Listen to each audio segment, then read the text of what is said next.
Bismillahirrahmanirrahim. Assalamualaikum warahmatullahi wabarakatuh.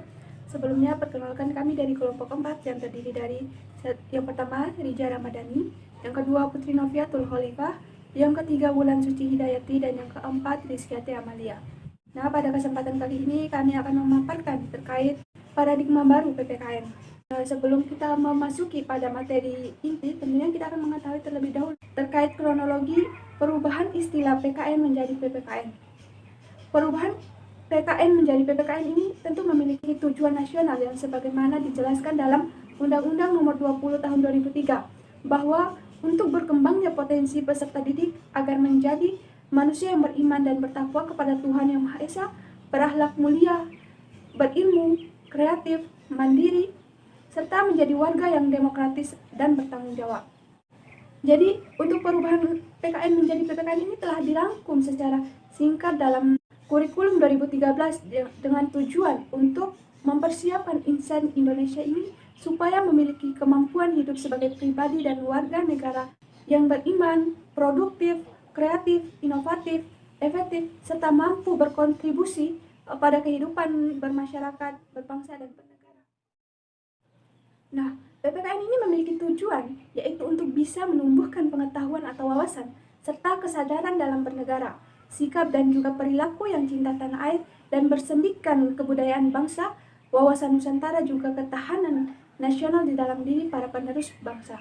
Selain itu juga PPKN ini memiliki tujuan bahwasannya PPKN ini dapat meningkatkan kualitas dari setiap manusia yang berbudi luhur, mandiri, maju, kreatif, inovatif, tangguh, profesional, bertanggung jawab, berkepribadian serta produktif dalam menguasai suatu ilmu pengetahuan.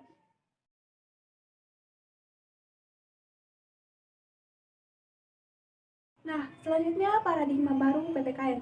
Jadi, paradigma ini merupakan suatu model atau kerangka berpikir yang dimana digunakan dalam proses pembelajaran PPKN ini di Indonesia. Yang dimana proses ini harus sejalan dengan dinamika perkembangan kehidupan berbangsa dan bernegara. Dalam paradigma PPKN ini tentu memiliki dua paradigma, yaitu paradigma baru dan paradigma lama. Paradigma baru PPKN ini memiliki struktur organisasi, keilmuan yang jelas, sehingga mampu mengembangkan masyarakat bernegara.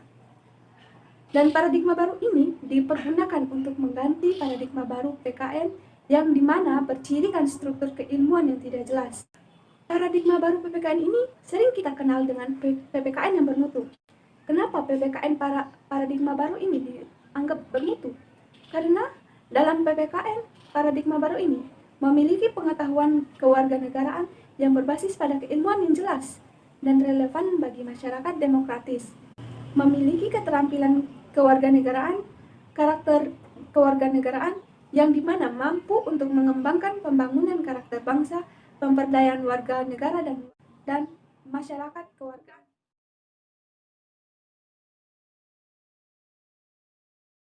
Baik, terima kasih atas waktunya. Di sini saya akan menjelaskan civic competence.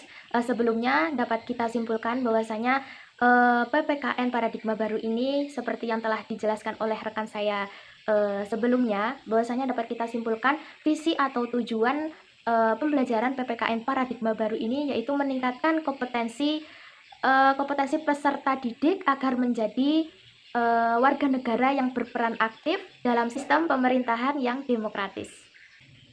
Civic competence atau kompetensi kewarganegaraan yaitu sebagai perangkat pengetahuan, nilai dan sikap serta menjadi warga negara yang berpartisipatif dan bertanggung jawab. Jadi civic competence atau konsep kewarganegaraan ini mencakup tentang pengetahuan, nilai dan sikap serta keterampilan warga negara yang selalu berpartisipatif atau selalu ikut serta atau aktif seperti visi dari adanya pembelajaran PPKN paradigma baru, yaitu menjadikan peserta didik yang aktif serta bertanggung jawab. Civic competence ini sangat penting untuk dikuasai oleh peserta didik. Karena apa? Dengan adanya civic competence ini, siswa dapat mengimplementasikan potensi mereka melalui pengetahuan mereka, keterampilan, dan kemampuan mereka. Jadi, di dalam civic competence ada 3 komponen pendukung yang menjadikan peserta didik dan warga negara yang berpartisipatif serta bertanggung jawab, yaitu yang pertama civic knowledge, yang kedua civic skills, yang ketiga civic disposition. Baik, selanjutnya akan dijelaskan oleh rekan saya dan terima kasih.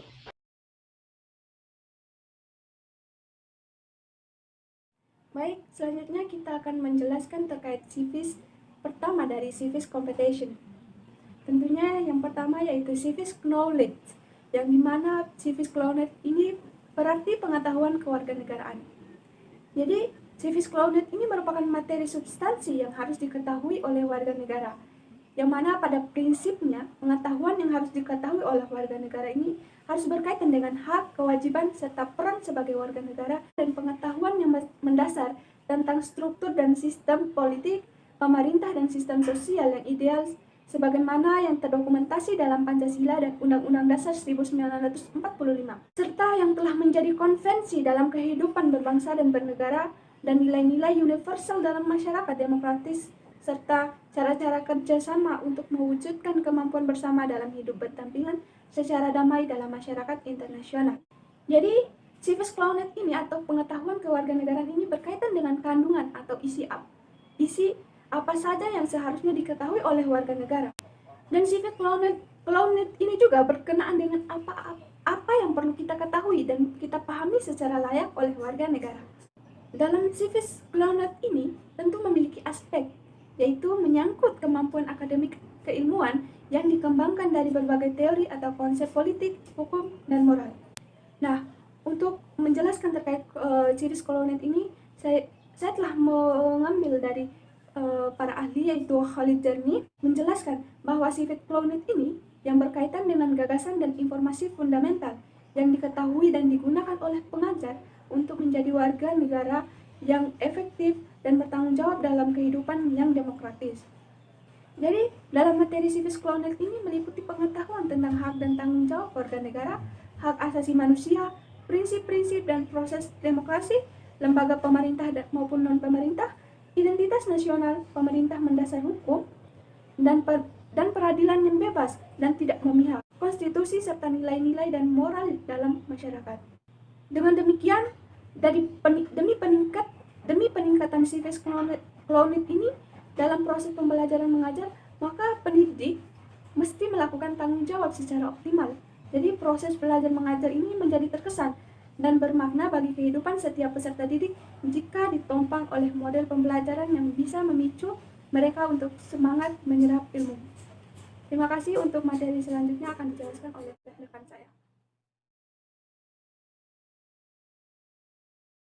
Civic skill atau keterampilan kewarganegaraan. Civic skill merupakan keterampilan yang dikembangkan dan juga pengetahuan kewarganegaraan.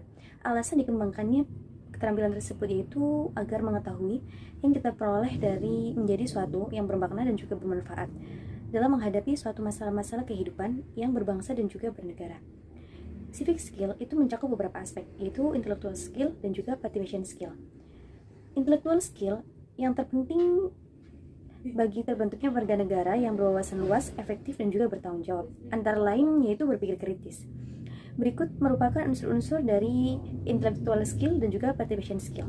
Yang pertama yaitu unsur keterampilan intelektual atau intellectual skill, yaitu mengidentifikasi.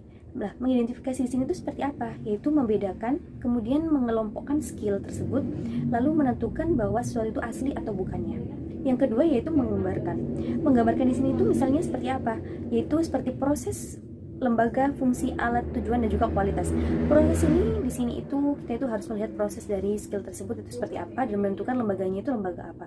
Kemudian fungsi dari skill tersebut itu apa? Lalu alat yang digunakan untuk mengembangkan skill tersebut apa dengan tujuan seperti apa dan kualitas di akhirnya itu seperti apa. Kemudian yang ketiga itu menjelaskan atau mengklarifikasi.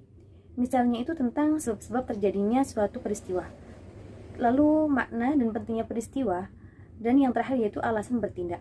Jadi sebelum menjelaskan, kita itu harus mengetahui terlebih dahulu sebab-sebab terjadinya peristiwa tersebut, dan lalu di akhirnya itu mengetahui alasan kita menindaklanjuti peristiwa tersebut itu seperti apa. Selanjutnya yaitu menganalisis. Nah, menganalisis ini itu merupakan kemampuan yang menguraikan, yaitu menguraikan mengenai ide pokok, proses politik, dan juga institusi-institusi. Lalu di sini juga dapat memilih nama yang merupakan cara dari tujuan, mana yang merupakan fakta, dan pendapat mana yang merupakan tanggung jawab pribadi dan mana yang merupakan tanggung jawab publik. Yang kelima yaitu mengevaluasi atau mengevaluasi posisi, merupakan menggunakan kriteria untuk membentuk suatu keputusan, yaitu keputusan tentang kekuatan dan juga kelemahan, menciptakan pendapat baru. Yang keenam yaitu mengambil posisi. Mengambil posisi ini dengan cara menyeleksi hasil dari posisi-posisi yang lain, kemudian membuat pilihan yang baru mengenai posisi tersebut atau pendapat tersebut. Kemudian yang ketujuh yaitu mempertahankan pendapat atau posisi dengan cara mengemukakan argumentasi berdasarkan asumsi atau posisi dan mempertahankannya, dan lalu merespon posisi yang tidak disepakati tersebut. Selanjutnya yaitu unsur participation skill. Yang pertama yaitu berinteraksi.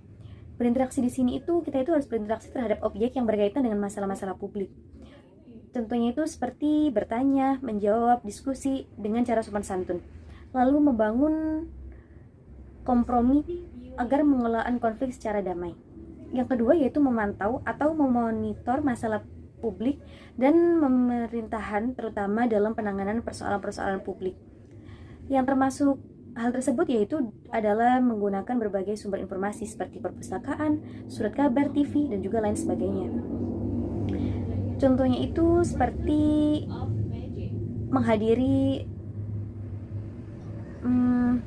menghadiri pertemuan seperti itu, pertemuan organisasi siswa, sekolah, ataupun dewan sekolah. Yang ketiga yaitu mempengaruhi proses politik pemerintah baik secara formal maupun informal. Yang termasuk keterampilan ini yaitu dengan cara memberikan suara dalam suatu pemilihan, kemudian meminta atau menyediakan diri untuk menduduki jabatan tertentu. Sekian.